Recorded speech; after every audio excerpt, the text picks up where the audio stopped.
नमस्कार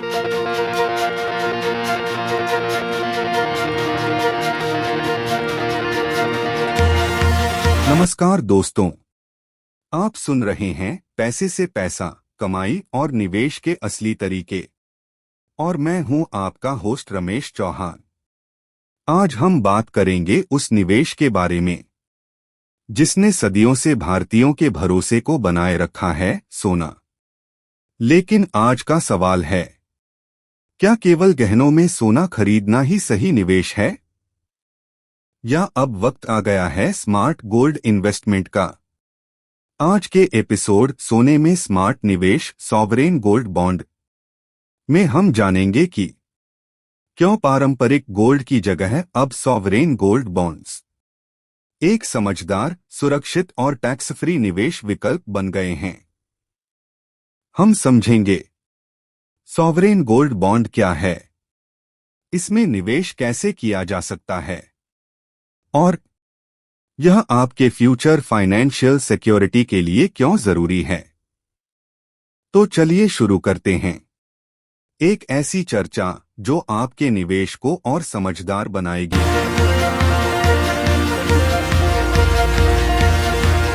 नमस्कार और स्वागत है इस खास चर्चा में।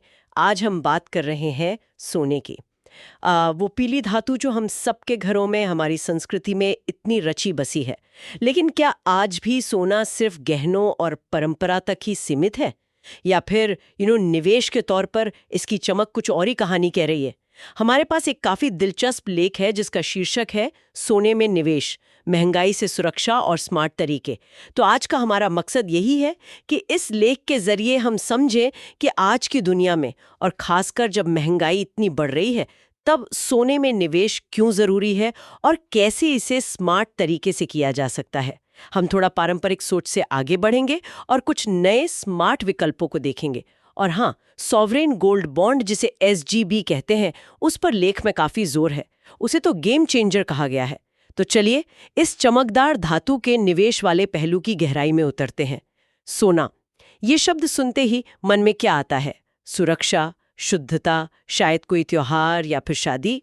इसे हमेशा से ही सबसे भरोसेमंद संपत्ति माना गया है। पर क्या ये सिर्फ एक एहसास है, एक भावनात्मक लगाव, या इसका कोई ठोस आर्थिक कारण भी है, खासकर आज के माहौल में? बिल्कुल। देखिए, भावनात्मक जुड़ाव तो है ही, उससे इनकार नहीं।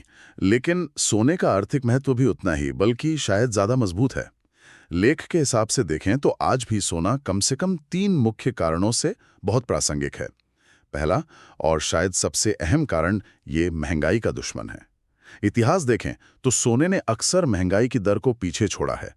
मतलब जब पैसे की कीमत घटती है, चीजें महंगी होती हैं, तो सोना अपना मूल्य बनाए रखता है या अक्सर बढ़ाता है। तो ये आपकी खरीदने की ताकत, आपकी परचेसिंग पावर को बचाता है। अच्छा, यानी इन्फ्लेशन हेज जिसे कहते हैं। बिल्कुल। दूसरा, इसे आप संकट का साथी कह सकते हैं। जब भी दुनिया में कोई बड़ी गड़बड़ होती है, आर्थिक मंदी हो, कोई युद्ध हो या कोई और बड़ी अस्थिरता, तो निवेशक क्या करते हैं? वो अक्सर शेयर बाजार जैसे जो थोड़े जोखिम वाले निवेश होते हैं, उनसे पैसा निकालकर सोने जैसी सुरक्षित समझी जाने वाली चीजों में डालते हैं। इससे उनके पूरे निवेश, उनके पोर्टफोलियो को एक तरह की स्थिरता मिलती है। एक सेफ हेवन एसेट। एग्जैक्टली। और तीसरा कारण है इसकी तरलता, मतलब लिक्विडिटी। जरूरत पड़ने पर सोने को बेचना और कैश लेना वो कई दूसरी प्रॉपर्टीज के मुकाबले आसान होता है। तो ये एक तरह का इमरजेंसी फंड भी बन जाता है। हाँ, ये तो सोने की जानी पहचानी खूबियां हैं। सुरक्षा, संकट में साथ और जरूरत पर कैश। लेकिन लेख कह रहा है कि जिस तरह से हम सोना खरीदते हैं, मतलब गहनों के रूप में, वो शायद आज उतना स्मार्ट नहीं है। उसमें क्या कमियां बताई गई हैं? हाँ बिल्कुल। फिजिकल सोना, खासकर गहनों के रूप में, उसमें कुछ प्रैक्टिकल दिक्कतें हैं जिन पर लेख ध्यान दिलाता है। सबसे पहली चीज है मेकिंग चार्ज, बनवाई का खर्चा। ये सोने की असल कीमत के ऊपर लगता है और 10% से लेकर कभी-कभी 25% तक भी हो सकता है। 25%? बाप रे। हाँ, और सबसे बड़ी बात, जब आप उसे बेचने जाते हैं तो ये मेकिंग चार्ज वाला पैसा आपको वापस नहीं मिलता, वो गया। ये तो सीधा नुकसान है। बिल्कुल। दूसरी चिंता होती है शुद्धता को लेकर। हालांकि अब हॉलमार्किंग आ गई है, उससे काफी सुधार है। हाँ, हॉलमार्क तो देखना ही चाहिए। जरूर, लेकिन फिर भी पुराने गहनों में ये एक मुद्दा रहता है। और तीसरा, इसे सुरक्षित रखने का झंझट और खर्चा, घर पर रखें तो चोरी का डर लगा रहता है, बैंक लॉकर में रखें तो उसका सालाना किराया देना पड़ता है। हाँ, लॉकर का भी अपना खर्च है। इन्हीं सब कारणों से लेख कहता है कि भाई अब निवेश के लिए थोड़ा डिजिटल और पेपर गोल्ड जैसे विकल्पों पर भी गौर करना चाहिए। ठीक है, तो गहनों की अपनी सीमाएं हैं, खासकर जब निवेश की बात हो। मेकिंग चार्ज, शुद्धता की थोड़ी चिंता और रखने का झंझट। तो फिर आज के जमाने में टेक्नोलॉजी ने क्या नए रास्ते दिखाए हैं? लेख किन आधुनिक तरीकों की बात करता है? हाँ, आज मार्केट में फिजिकल सोने के अलावा कई और स्मार्ट ऑप्शंस आ गए हैं। लेख में मुख्य रूप से 4 तरीके बताए गए हैं। पहला तो वही पारंपरिक है, भौतिक सोना, गहने हो गए, सोने के सिक्के हैं या बिस्किट। ये ट्रेडिशनल तरीका है, शादी ब्याह के लिए या अगर आपको तुरंत इस्तेमाल करना है तो ठीक है। लेकिन निवेश के नजरिए से देखें तो वही मेकिंग चार्ज और सुरक्षा वाली दिक्कतें तो हैं ही। दूसरा विकल्प जो अब काफी पॉपुलर हो रहा है वो है डिजिटल गोल्ड। आजकल कई ऑनलाइन प्लेटफॉर्म्स हैं, जीपे, पेटीएम और भी कई हैं, जहां आप 24 कैरेट शुद्ध सोना, बिल्कुल प्योर गोल्ड, डिजिटल फॉर्म में खरीद सकते हैं। अच्छा, मतलब फोन से ही? हाँ, फोन से ही। और इसकी अच्छी बात यह है कि आप बहुत छोटी रकम से भी शुरू कर सकते हैं, मान लीजिए 100 रुपए से भी। तो ये जैसे स्टूडेंट्स हैं या जिनका बजट कम है, उनके लिए बहुत आसान तरीका है। शुद्धता की पूरी गारंटी होती है और खरीदना बेचना भी मिनटों का काम है। अरे वाह, 100 रुपए से सोना? मतलब कोई छात्र भी अपनी पॉकेट मनी से थोड़ा थोड़ा जोड़ सकता है। ये तो वाकई दिलचस्प है। और तीसरा तरीका? तीसरा है गोल्ड ईटीएफ। ईटीएफ मतलब एक्सचेंज ट्रेडेड फंड्स। ये बिल्कुल वैसा ही है जैसे आप स्टॉक मार्केट में शेयर खरीदते हैं, बस यहाँ आप सोने की यूनिट्स खरीदते हैं इलेक्ट्रॉनिक फॉर्म में। अच्छा, तो इसके लिए डीमैट अकाउंट चाहिए होगा? हाँ, इसके लिए डीमैट अकाउंट जरूरी है। ये उन लोगों के लिए अच्छा है जो शेयर बाजार को समझते हैं, जिन्हें पूरी पारदर्शिता चाहिए और जो कम खर्चे में निवेश करना चाहते हैं। आप इसे स्टॉक की तरह ही मार्केट आज में कभी भी खरीद बेच सकते हैं। तो ईटीएफ के लिए थोड़ी शेयर बाजार वाली जानकारी और डीमैट अकाउंट चाहिए, ठीक है। और चौथा, लगता है इसी पर लेख का सबसे ज्यादा फोकस है ना? बिल्कुल सही पकड़ा आपने। चौथा और लेख के हिसाब से सबसे खास, सबसे अनोखा विकल्प है सॉवरेन गोल्ड बॉन्ड यानी एसजीबी। ये भारत सरकार की तरफ से reserve bank of India RBI जारी करता है। सरकार जारी करती है? हाँ, सरकार। आप इसे एक तरह का सरकारी गारंटी वाला कागजी सोना समझ लीजिए। लेख इसे लंबी अवधि के निवेशकों के लिए और खास तौर पर उन लोगों के लिए जो टैक्स बचाना चाहते हैं उनके लिए बेहतरीन बताता है। टैक्स बचाना? वो कैसे? हाँ, क्योंकि इसमें सिर्फ सोने की कीमत बढ़ने का फायदा नहीं मिलता, उसके ऊपर सरकार आपको सालाना ब्याज भी देती है। ब्याज भी? सोने पर? जी हाँ, ब्याज भी। और सबसे बड़ी, सबसे आकर्षक बात, जब 8 साल बाद ये बॉन्ड मैच्योर होता है तो सोने की कीमत बढ़ने से जो भी मुनाफा हुआ है उस पूरे मुनाफे पर कोई टैक्स नहीं लगता। 0 टैक्स। कोई टैक्स नहीं? मतलब कैपिटल गेन्स टैक्स भी नहीं? बिल्कुल नहीं। मैच्योरिटी पर कैपिटल गेन्स टैक्स पूरी तरह माफ है, इसीलिए लेख इसे असली गोल्ड माइन कह रहा है। Tax free return. यहीं पर आकर बात बहुत दिलचस्प हो जाती है। क्या यही वजह है कि एसजीबी इतना खास है, मतलब बाकी ऑप्शंस के मुकाबले? हाँ, एसजीबी के खास होने के पीछे लेख में 3 मुख्य कारण बताए गए हैं जो इसे वाकई दूसरों से अलग करते हैं। पहला और सबसे बड़ा अट्रैक्शन तो यही है, टैक्स फ्री रिटर्न। देखिए, एसजीबी की मैच्योरिटी होती है 8 साल में। अगर आप इसे पूरे 8 साल रखते हैं तो सोने के दाम बढ़ने से आपको जितना भी फायदा हुआ उस सारे के सारे प्रॉफिट पर आपको 1 रुपया भी कैपिटल गेन्स टैक्स नहीं देना। अब सोचिए, अगर यही प्रॉफिट आपने शेयर से कमाया होता या प्रॉपर्टी बेचकर कमाया होता तो आपको उस पर अच्छा खासा टैक्स देना पड़ता। हाँ, long term capital gains tax लगता है शेयर्स पर भी। बिल्कुल। एसजीबी ये पूरा टैक्स बचा देता है, ये इसकी सबसे बड़ी ताकत है। अरे वाह, सोने का दाम बढ़ने का फायदा भी और मुनाफे पर टैक्स भी नहीं, ये तो कमाल का कॉम्बिनेशन है। लेकिन 8 साल, ये थोड़ा लंबा समय नहीं है? क्या ये हर किसी के लिए प्रैक्टिकल है? लेख इस बारे में कुछ कहता है? हाँ, ये सवाल बिल्कुल जायज है। 8 साल की अवधि लंबी लग सकती है, इसमें कोई शक नहीं। हालांकि लेख ये भी साफ करता है कि इसमें 5 साल के बाद बाहर निकलने का ऑप्शन होता है। आप चाहें तो 5 साल बाद इसे बेच सकते हैं। अच्छा, 5 साल बाद निकल सकते हैं? हाँ, लेकिन एक पेच है। अगर आप 5 साल बाद या 8 साल से पहले निकलते हैं तो फिर वो टैक्स वाली छूट नहीं मिलती। तब आपको मुनाफे पर टैक्स देना पड़ेगा, जैसा बाकी निवेशों में होता है। ओहो, तो पूरा फायदा वो टैक्स फ्री वाला वो 8 साल रुकने पर ही मिलेगा? हाँ, बिल्कुल। तो हाँ, इसका मैक्सिमम बेनिफिट लेने के लिए आपको लंबी अवधि का नजरिया रखना होगा। ये शायद उन गोल्स के लिए ज्यादा अच्छा है जो 8-10 साल या उससे ज्यादा दूर हैं, जैसे बच्चों की हायर एजुकेशन हो गई या रिटायरमेंट प्लानिंग। समझ रहे। तो लंबी अवधि का खेल है ये, ठीक है। दूसरा फायदा क्या बताया गया है? दूसरा बड़ा फायदा है सुरक्षा और शुद्धता की गारंटी। क्योंकि ये बॉन्ड कौन जारी कर रहा है? भारत सरकार, आरबीआई के जरिए। तो इसमें ना तो सोने की प्योरिटी की कोई चिंता है, ये 99.9% शुद्ध सोने के दाम से जुड़ा होता है, और ना ही इसे फिजिकली संभाल कर रखने का झंझट है। चोरी होने का डर नहीं, गुम होने का डर नहीं, ये पूरी तरह से सुरक्षित है। हाँ, ये तो है। फिजिकल सोने में ये डर तो रहता ही है। और तीसरा फायदा जो इसे और भी खास बनाता है वो है नियमित आय का स्रोत। सरकार आपके शुरुआती निवेश पर जो पैसा आपने लगाया है उस पर हर साल 2.5% की फिक्स दर से ब्याज भी देती है। 2.5% ब्याज हर साल? जी हाँ, हर साल 2.5%। और ये ब्याज हर 6 महीने में सीधा आपके बैंक अकाउंट में क्रेडिट हो जाता है। तो सोचिए, एक तरफ सोने के दाम बढ़ने का पोटेंशियल फायदा तो है ही, साथ में एक छोटी सी लेकिन गारंटीड इनकम भी आपको मिलती रहती है। ये चीज आपको फिजिकल गोल्ड या गोल्ड ईटीएफ में नहीं मिलती। तो टैक्स फ्री मुनाफा, सरकारी सुरक्षा और ऊपर से ब्याज भी, ये तो वाकई एक पूरा पैकेज लगता है। बहुत आकर्षक। क्या लेख में कोई असल जिंदगी का उदाहरण है कि ये काम कैसे करता है? आपने शुरू में अविनाश जी की कहानी का जिक्र किया था। हाँ, लेख में अविनाश जी की कहानी दी गई है। वो एक स्कूल टीचर हैं और उनकी कहानी से ये समझने में काफी मदद मिलती है कि एसजीबी का फायदा एक आम निवेशक को कैसे मिल सकता है। बताया गया है कि अविनाश जी की महीने की आमदनी करीब 40,000 रुपए है। वो पहले सोचते थे कि हर साल पत्नी के लिए कुछ गहने खरीदें, जैसा कि अक्सर लोग करते हैं, लेकिन फिर उन्होंने पारंपरिक सोच से हटकर हर साल लगभग 25,000 रुपए के एसजीबी खरीदना शुरू किया। अच्छा, गहनों के बजाय एसजीबी, क्यों? उन्होंने यही सोचा जो हमने अभी डिस्कस किया। वो गहनों पर लगने वाले मेकिंग चार्ज से बचना चाहते थे, जो पैसा कभी वापस नहीं मिलता। वो शुद्धता की थोड़ी बहुत चिंता से बचना चाहते थे और लॉकर के सालाना खर्चे से भी।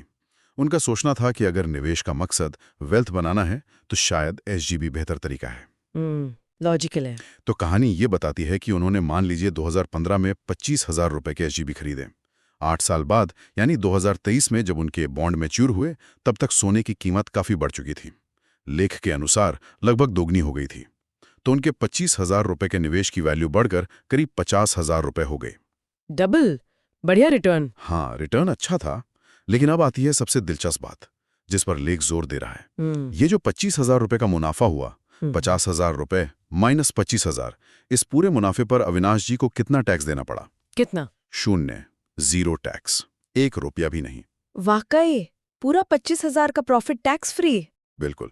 अब आप सोचिए, अगर यही 25,000 रुपए का मुनाफा उन्हें शेयर बाजार से हुआ होता, लॉन्ग टर्म कैपिटल गेन के तौर पर, या किसी प्रॉपर्टी से, तो उन्हें कम से कम 10% या शायद उससे भी ज्यादा टैक्स देना पड़ सकता था। हाँ, करीब 2,500-3 हजार या उससे ज्यादा टैक्स लग जाता। बिल्कुल। एसजीबी ने सीधा सीधा उनका वो टैक्स बचा दिया। कहानी आगे बताती है कि अविनाश जी ने इस टैक्स मुक्त रकम का इस्तेमाल अपने बेटे की कॉलेज की फीस भरना में किया। तो ये कहानी दिखाती है कि कैसे एक सोचा समझा फैसला, खासकर टैक्स वाले एंगल को ध्यान में रखकर लिया गया, वो लंबी अवधि में कितना फर्क ला सकता है। ये आंकड़े वाकई फर्क दिखाते हैं। 25,000 का टैक्स बच जाना कोई छोटी बात नहीं है, खासकर अविनाश जी जैसी आय वाले व्यक्ति के लिए। ये कहानी टैक्स मुक्त लाभ की ताकत को बहुत साफ तरीके से सामने रखती है। अच्छा, सोने की कीमतों की बात हो रही थी, तो क्या लेख इसके पिछले प्रदर्शन पर भी कुछ कहता है? मतलब क्या सोने ने वाकई में लंबी अवधि में अच्छा रिटर्न दिया है? हाँ, लेख सोने के लॉन्ग टर्म परफॉर्मेंस को भी संक्षेप में बताता है, जो इसकी सेफ इन्वेस्टमेंट वाली इमेज को सपोर्ट करता है। अगर हम पिछले कुछ दशकों की औसत कीमतों पर एक नजर डालें, प्रति 10 ग्राम के हिसाब से, साल 2000 के आसपास सोने का भाव करीब 4,400 रुपए था। 4,400, ठीक है। 2010 तक ये बढ़कर करीब 18,500 रुपए के आसपास पहुंच गया। 10 साल में 4 गुना से ज्यादा। हाँ, और 2020 में ये लगभग 48,651 रुपए था। 48,000। तो ये आंकड़े दिखाते हैं कि सोने ने लंबे समय में काफी अच्छी ग्रोथ दिखाई है और हिस्टोरिकली इसने महंगाई को पीछे छोड़ा है। लेख में 2025 तक इसके 75,000 रुपए प्रति 10 ग्राम से भी ज्यादा होने का एक अनुमान भी दिया गया है। 75,000? हाँ, लेकिन ये ध्यान रखना जरूरी है कि ये सिर्फ अनुमान है। भविष्य में कीमतें ऊपर भी जा सकती हैं, नीचे भी आ सकती हैं, कोई गारंटी नहीं होती। लेकिन लंबी अवधि का जो ट्रेंड रहा है वो पॉजिटिव रहा है। ये आंकड़े साफ करते हैं कि लॉन्ग टर्म में सोना निराश नहीं करता है आमतौर पर। हालांकि ये बात भी सही है कि पिछला प्रदर्शन भविष्य की गारंटी नहीं होता। खैर, अविनाश जी की कहानी और ये आंकड़े सुनने के बाद अगर कोई एसजीबी में निवेश करने का मन बनाता है तो इसकी प्रक्रिया क्या है? क्या ये बहुत मुश्किल है? आम आदमी कर सकता है? नहीं, लेख के मुताबिक एसजीबी में निवेश करना अब काफी आसान हो गया है। मुश्किल बिल्कुल नहीं है। इसे हम मोटे तौर पर 3 स्टेप्स में समझ सकते हैं।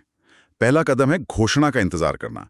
Reserve bank of India RBI जो है वो समय समय पर एसजीबी की नई किश्त, जिसे अंग्रेजी में ट्रांच कहते हैं, उसको जारी करने की घोषणा करता है। ये घोषणा कुछ हफ्तों के लिए होती है। एक विंडो खुलती है जिसमें आप निवेश कर सकते हैं। अच्छा, ये हमेशा उपलब्ध नहीं होता? नहीं, हमेशा नहीं। आरबीआई समय समय पर इसकी घोषणा करता है। इसकी जानकारी आपको बड़े बैंकों की वेबसाइट पर, आरबीआई की वेबसाइट पर, या जो स्टॉक ब्रोकर्स के प्लेटफॉर्म्स हैं, या फिर फाइनेंशियल न्यूज में मिल जाती है। ठीक है, तो पहले पता करना होगा कि स्कीम कब खुली है। बिल्कुल। दूसरा कदम है आवेदन करना, यानी अप्लाई करना। जब स्कीम खुली हो तो आप अप्लाई कर सकते हैं। कहाँ से? आप अपने बैंक जा सकते हैं, उनकी वेबसाइट से ऑनलाइन भी कर सकते हैं, या ब्रांच जाकर फॉर्म भर सकते हैं।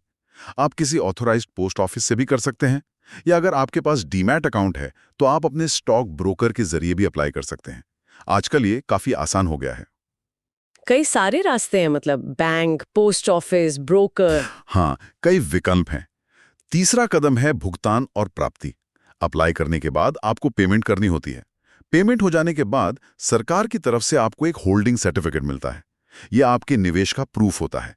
और अगर आपने डीमैट अकाउंट के जरिए निवेश किया है तो ये बॉन्ड्स आपके डीमैट खाते में शेयर्स की तरह ही दिखने लगते हैं। अच्छा, डीमैट में भी आ जाता है? हाँ, और एक खास बात जो लेख में बताई गई है वो जरूर ध्यान में रखनी चाहिए।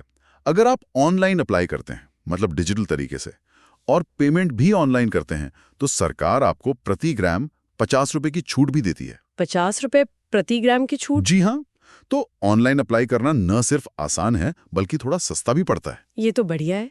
तो प्रक्रिया तो वाकई काफी सीधी लगती है। हम्म, पता करो कब स्कीम खुली है, अप्लाई करो, पेमेंट करो और सर्टिफिकेट ले लो, या डीमैट में आ जाएगा। लेख में कुछ ऐसे कदम भी बताए गए हैं जो कोई तुरंत उठा सकता है।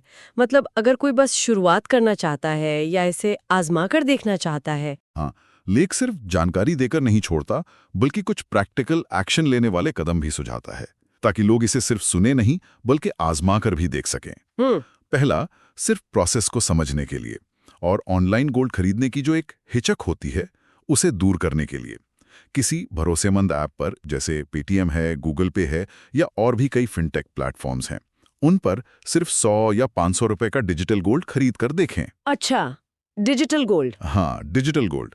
इससे बस एक फील आ जाएगा कि ऑनलाइन सोना कैसे खरीदा जाता है।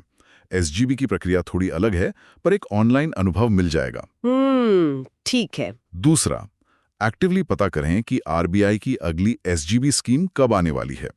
इसके लिए गूगल पर RBI SGB next tranche dates या ऐसा ही कुछ सर्च कर सकते हैं, या अपने बैंक की वेबसाइट पर नजर रख सकते हैं।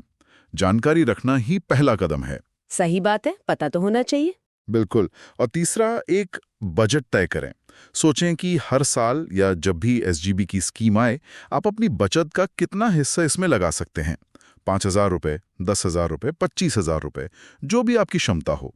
लेख याद दिलाता है कि नियमित रूप से किया गया छोटा निवेश भी सिस्टमैटिक तरीके से लंबी अवधि में एक बड़ी संपत्ति बना सकता है, जैसे अविनाश जी के केस में हमने देखा। वो बूंद बूंद से सागर भरने वाली बात। एग्जैक्टली। तो इस पूरी चर्चा का निचोड़ क्या निकालें? ऐसा लगता है कि सोना वो आज भी अपनी चमक बनाए हुए है, खासकर जब अर्थव्यवस्था में थोड़ी अनिश्चितता हो, महंगाई बढ़ रही हो, तब ये एक महत्वपूर्ण एसेट है।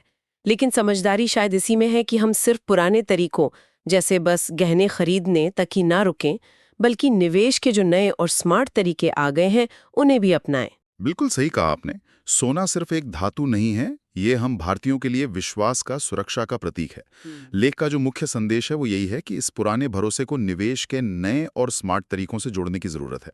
और इस नजरिए से देखें तो सॉवरेन गोल्ड बॉन्ड एसजीबी एक बहुत ही आकर्षक, एक कंपेलिंग ऑप्शन बनकर उभरता है। ये आपको महंगाई से सुरक्षा देता है, नियमित आय देता है ब्याज के रूप में, और सबसे बड़ी बात, मैच्योरिटी पर टैक्स मुक्त मुनाफा देता है। ये एक अनूठा कॉम्बिनेशन है जो इसे लंबी अवधि के फाइनेंशियल गोल्स के लिए बहुत फायदेमंद बनाता है।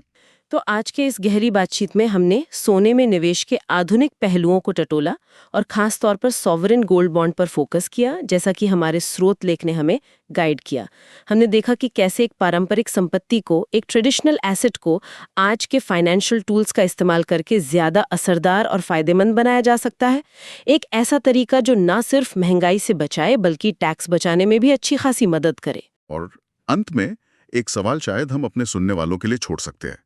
एसजीबी, जैसा हमने देखा और जैसा अविनाश जी की कहानी ने भी दिखाया, वो लंबी अवधि में टैक्स फ्री पैसा बनाने का एक बहुत शक्तिशाली साधन हो सकता है। लेकिन क्या निवेश का कोई एक ही तरीका हर किसी के लिए हर सिचुएशन में बेस्ट हो सकता है? शायद नहीं। शायद नहीं। तो ये सोचना जरूरी है कि किसी व्यक्ति के अपने फाइनेंशियल गोल्स क्या हैं, वो कितना रिस्क ले सकता है, उसे पैसे की जरूरत कब पड़ सकती है। इन सब बातों को ध्यान में रखते हुए अलग अलग निवेश के जो विकल्प हैं, चाहे वो एसजीबी हो, डिजिटल गोल्ड हो, गोल्ड ईटीएफ हो या फिर इक्विटी यानी शेयर बाजार हो या कुछ और, उनका सही संतुलन, सही मिक्स कैसे बनाया जाए। शायद असली स्मार्ट निवेश की कुंजी यही है, अपने लिए सही मिश्रण ढूंढना, ना कि किसी एक ही चीज के पीछे भागना।